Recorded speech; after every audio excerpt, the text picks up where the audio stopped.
So today we are going to discuss about food preservation. We have already studied about different method of preservation, and today we will mainly focus on some non-thermal methods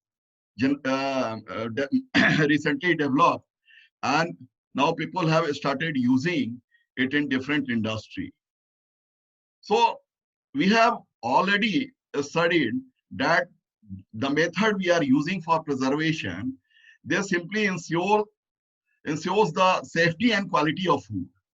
And whatever traditional technologies we were using, like pasteurization, high temperature sterilization, then drying and evaporation, uh, they guarantee the microbiological safety and stability of our food items.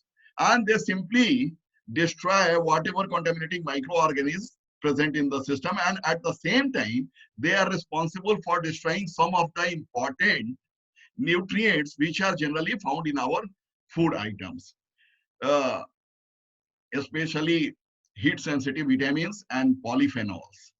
So we have to see some other alternatives where these type of heat sensitive compounds uh, will remain present in our final product. So the main problem with the thermal processing of food is because of the loss of volatile compound, nutrients, and flavor. So just to overcome these problems, people have started developing different kind of non-thermal methods. And now they have also started using for preservation purposes in different industry. The non-thermal processing is used for all foods for its better quality, acceptance, and for its shelf life. And whatever new processing technologies are developed, they are mostly applied to the liquid packed foods when compared to the solid foods. Uh, Something about the disadvantages, you have already studied about the disadvantages of thermal processing. Generally, it gives cooked flavor to your final product. It also changes organoleptic properties of food.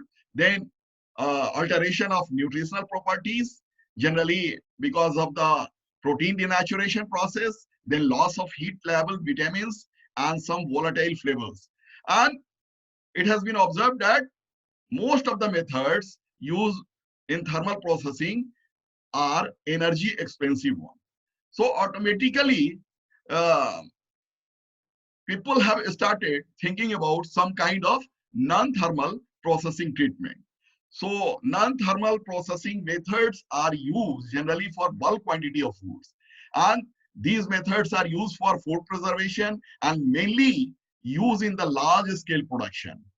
And the cost of equipment used in non-thermal processing is high when compared to the equipment used in thermal processing. So you can well imagine the condition, the initial cost is very high when you think about any sort of non-thermal processing method for preservation. After minimizing the investment cost of non-thermal processing method, it can also be employed in a small scale industry. So just uh, you can think about the cost involved in installation of these type of units. And nowadays different companies or different manufacturers have started uh, installing or manufacturing a small type of equipment for giving this type of non-thermal treatment to your food item. So here I have listed different type of non-thermal processes. First one is ohmic heating, microwave heating, radio frequency heating, infrared heating, high pressure processing, pulse electric field, ultrasonics, then pulse light technology based processing treatment, then irradiation, one of the well-known method, then oscillating magnetic field. So these are the recently developed method which is used by different industry for preservation process of different product. So first of all, I just want to give you some idea about the ohmic heating, one of the well-known processing treatment. Uh, these ohmic heating is an advanced processing method wherein the food material which serves as electrical register is heating by passing electric through, which result is rapid and uniform heating. So whatever food material is there, you have to simply pass your this electrical system, and just by passing the electricity, you can get the desired result. So ohmic heating takes its name from Ohm's law. The food material switched between electrodes has a role of resistance in the liquid, and it is a process wherein electric current is passed through material with primary purpose of heating. What is happening? Whatever resistance created by those food items which you have kept inside, that will create resistance, and because of that some kind of heat will generate in the system. So the electrical conductivity of food products usually increases with water content and temperature. So what is the total moisture level of your food item which you are going to treat by this particular heating process? That will also dictate the severity or the action created by this particular method of preservation. So there is a linear relationship between temperature and thermal conductivity. So why it is preferred over other methods? It is fast in processing, then homogeneous treatment can be achieved by giving this type of treatment, then it is more effective method. So here you can see a picture of whole system. What are the different instruments people are using? Thermocouple is there, then functional generator is there, then oscilloscope is there just to measure the frequency or in terms of wave, and one computer is there for recording all the informations. Then data logger is also there in the system, and just you can see the ohmic heating chamber where two electrodes are there, and you have to put your food material inside this chamber. So in the next figure, you can get a clear idea about that. These are the two electrodes. Then insulated tube is there, and insulation cap is also there. Simply you have to put your food inside this vessel, and thereafter you have to give power to your system. So ohmic heating results in faster heating of food along with maintenance of color, nutritional value of product. And we are mainly concerned with this because we have to maintain the originality of your food item. And please mute your mobile. Mute your mobile. All students are requested to mute their mobile. And it is an efficient alternative to conventional heating method to enzyme inactivation. It also causes electroporation of cell membrane and also reduces energy requirement during processing. So what is happening in that? How a microorganism will be affected by when you are using this kind of method? What is mode of action? So because of the electroporation, that is the formation of holes in the cell membrane due to individual ion pressure, and it causes change in permeability of cell membrane, and whatever internal material is there inside the bacterial cell, that will be go out, and rupturing of the membrane will be observed, and because of that the microorganism present in the system that will be inactivated. The low frequency used in ohmic heating also cell wall to build up charges and form pores. So this is also a possible region for destruction of different type of microbe present in the system. So what is the principle behind this method? It is based on the passage of alternative electric current, AC, whatever supplying in our houses. You have to use that electricity only through a body such as liquid particulate food system, which serves as an electrical resistance in which heat is generated. Thereafter, food which contains water and ionic salt capable of conducting electricity, and it also have a resistance which generate heat when an electric current is passed through. So whatever resistance created by your food item, that will responsible for producing some amount of heat in the system, and thereby inactivating microorganisms by heat and additional electrophoretic effect. So what type of electrode is there in the system? It is platinized titanium electrodes are generally used, and for preventing leaching, some type of coating is there with inert plastic material. Sometimes when you have to use a higher level of uh, electric current, in that case, stainless steel electrodes are used. And this can be used at a frequency of above 100 kilohertz. Uh, when you are using a stainless steel material, automatically leaching problem, you will be not getting any sort of leaching problem in your product. When you have to prepare UST milk, in that case, you have to apply a pressure up to 4 bar for preventing your product from boiling. Now, so this is all about the ohmic heating, what type of instrument is required, what type of treatment your food will get in the system, and how you can keep your natural things intact in your final product. And your main aim is to preserve your nutrients, your color, your appearance of different food items. So the next method, which is very important and we are using in our houses, that is microwave heating. So it refers the use of electromagnetic waves of certain frequencies to generate heat in material. What is happening in this?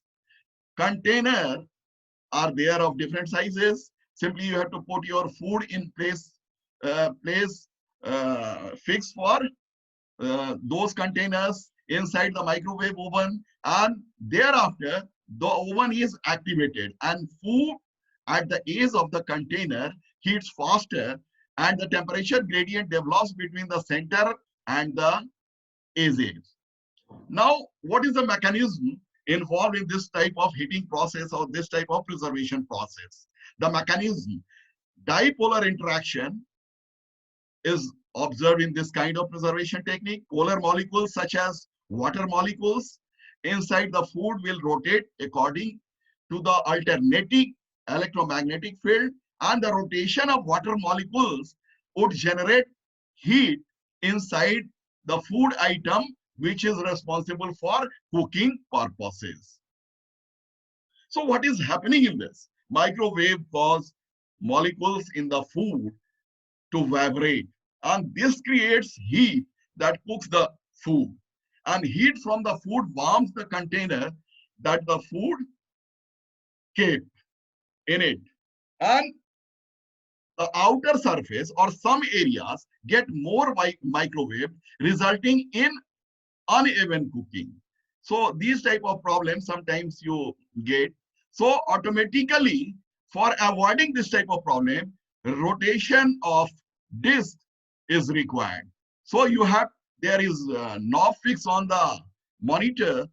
Just by uh, rotating the disk, you can avoid this type of problem. And microwaves are attracted to water, fat, and sugar molecules, and causing them to vibrate and thereby producing heat in the system. So what are the different advantages? Because people are very frequently using this microwave heating method.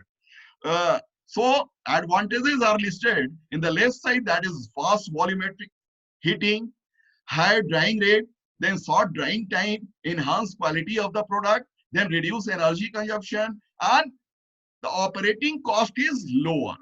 Simply at the time of purchasing this type of instrument, you will have to invest slightly higher. And some are the limitations I have listed here. That is high initial cost. For industrial scale dryers, for industrial scale, a big microwave oven is required, and the initial cost is very high. And the next one is partial loss of aroma and negative sensory changes you can observe in your final product. product texture may be affected, and a specific sample size and shape may be required for effective heating. Because you can see here that you have to put your product on given container, which can be go or which can be adjusted inside your microwave chamber.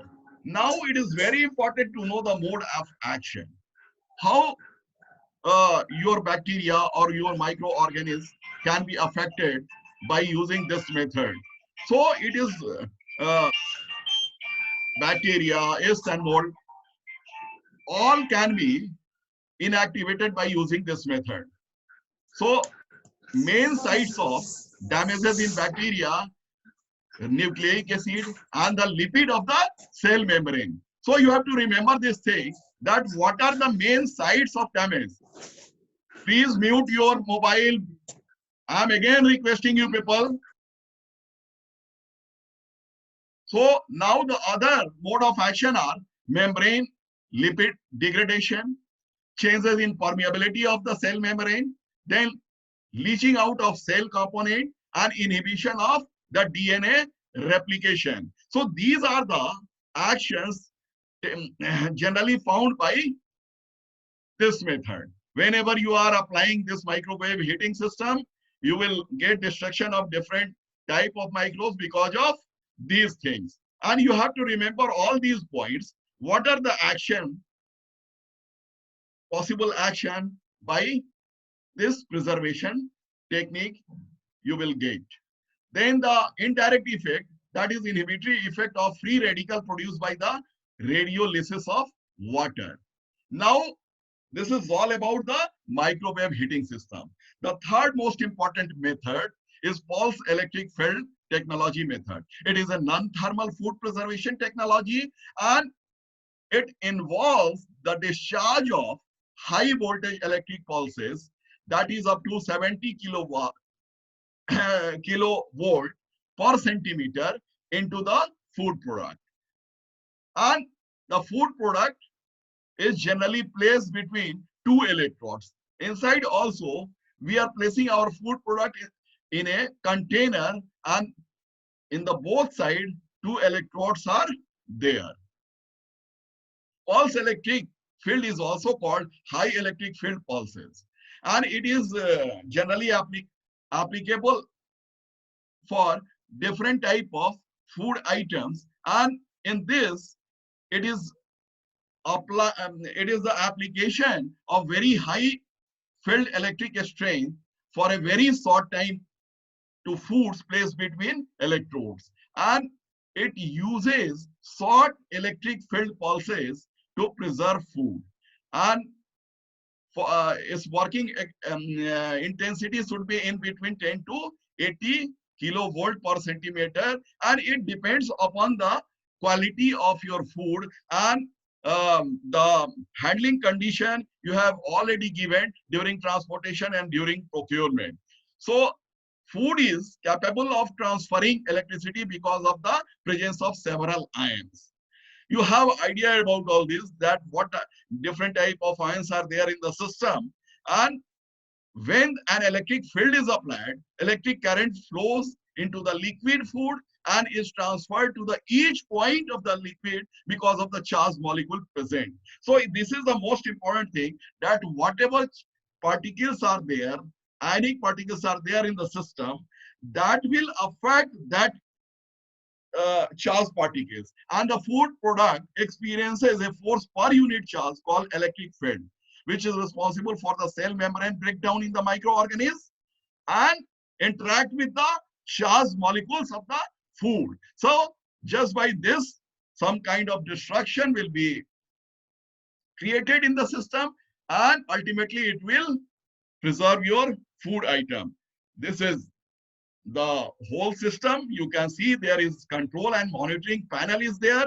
Then raw product you can supply from here. Pump is there, temperature chamber for noting down the initial temperature of that product. Then treatment chamber is here, and high voltage pulse generator you can supply from this side, and thereafter again at the outlet portion you can see a temperature chamber which is noting down the outlet temperature. Thereafter, cooling coil is there where your food item will be cooled down at desired level, and thereafter you will get a treated product in a separate chamber. So these are the advantages of your uh, method. So it is providing microbiologically safe food, minimum processing of food you have to give, and it is extraction of sugars and cellular content, metabolites from plant cell. It also helps in drying plant tissues, enzyme activity modification. Thereafter, if you are combining it with some other method like HPP, high pressure processing technique, automatically effect will be more on different component, then useful for processing of semi-solid or liquid foods. Then it kills cells and impair water retention. It can add infiltration method also, and you can also use this for extraction of sugar and starches from root vegetables. And if you want a continuous process, you can prefer this method. It is also applicable in acid foods, as a spore will not germinate in acid food. Some disadvantages are given in this slide. So it is expensive, and still it is under research and development process. So and availability of commercial unit is less, and for that you have to consult uh, foreign agencies for supplying this particular uh, machine. The method of activation is still theoretical and not clearly studied. Effectively depends upon the electrical conductivity of food, and it is not useful for solid food, and reduction of electrode lifetime because of the release of particle and heavy metals from electrode may cause toxicity to your food item. So whatever electrode material is there, that should be of good quality, or whatever coating is there, you must have that coating must ensure that there should not be any kind of leaching of material in the food item. Now the next one is, what are the important things in this method? High intensity light technology can be used for rapid inactivation of microorganisms on food surfaces, equipment, and food packaging material. And high intensity white light and UV light food preservation method imply light wave lengths ranging from ultraviolet to near infrared in short intense pulse. So this method is also very important and widely used for preservation process.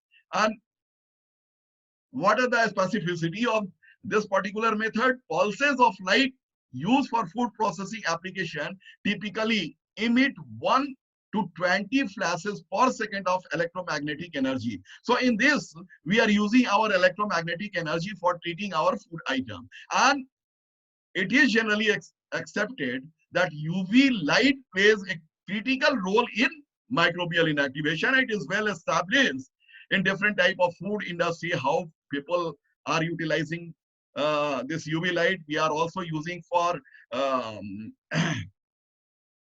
in our UST plant just for sterilizing our packaging material. The treatment of most effective on smooth, non-reflecting surfaces or in liquid that are free of suspended particles. And it is also used in surface treatment. Rough surfaces hinder inactivation due to cell hiding. So these are the things you have to consider. Now, what are the photochemical effect and what is the mode of action? And it is mainly based on the photothermal effect and by the photochemical effect. You have already studied that it is a rich broad spectrum ultraviolet content is there in the system, and you are applying it for a very short duration. High peak power is there, and the ability to regulate the pulse duration, the frequency outlook. So whatever ultraviolet rays you are using in this method, that plays a vital role in the microbial cell inactivation. Now, what is the effect on different microorganisms? The lethal effect is mainly because of the photochemical or photothermal mechanism, or both may exist simultaneously for inactivating different kind of microorganisms and thus improving the shelf life of your food item. What is happening in that? As DNA is a target cell for ultraviolet wavelengths. So primary target is nucleic acid. What is happening in that?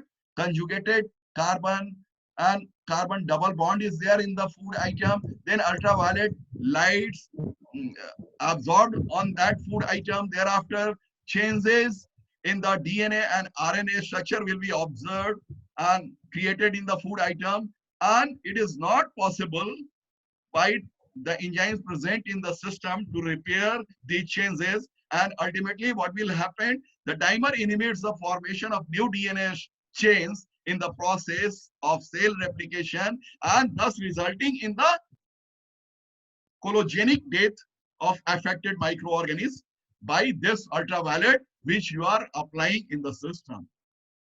Now, pulse UV light.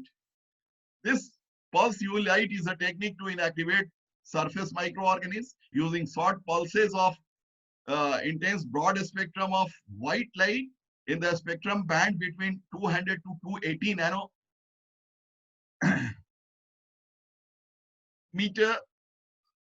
Each pulse or flash of light lasts only a few hundred millions or thousands of a second, but the intensity of this flashlight is 20,000 times that the sunlight at sea level and contains some ultraviolet light. So what is happening in this pulse UV light system? Here you can see the chamber. UV lamp is fitted on the top of the chamber, and the targeted product you have to keep here on the shelf, and thereafter you have to switch on power for the action on your food item.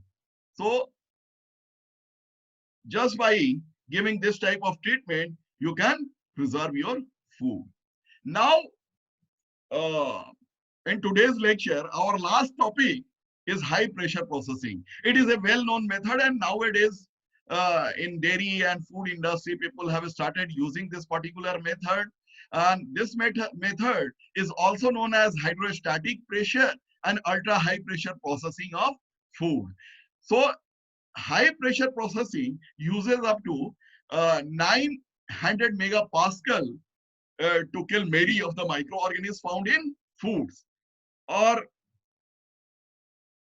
you can go for this method even at room temperature without degradation of vitamins, flavors, and color molecules present in your food item. So food packages are loaded on the vessel and the top is closed. So this method can be used after giving proper packing to your food item. This is the most important thing in this particular method of preservation. The pressure medium, usually water, is pumped into the vessel from the bottom side. Once the desired pressure is reached, the pumping is stopped, valves are closed, pressure can be maintained without further need for energy input. So whatever pressure is required for proper treatment of your food item, simply you have to exert up to that level. Now, something about the principle of this method. The principle underlying high pressure processing is that the high pressure is applied in an isostatic manner such that all regions of the food experiences a uniform pressure, unlike heat processing. The whatever pressure is there, it will be applied from all corners of that particular container. If you want long-term preservation, if you want freshness in your product or hygienic product, or if you want to use a particular method for new products, so automatically you have to think about this high pressure processing treatment. So high pressure processing is a cold pasteurization technique by which product which is already sealed in its final package, that will be packed material will be introduced into the vessel and subjected to a high level of isostatic pressure that is in between 300 to 600 megapascal, uh, uh, that is created by the water present in the system. So where you can use this particular technology, fruits and vegetable, processed meat product, then fishes, seafoods, and minimally processed foods and infant foods. So this pressure technology is applicable in wide range of food items.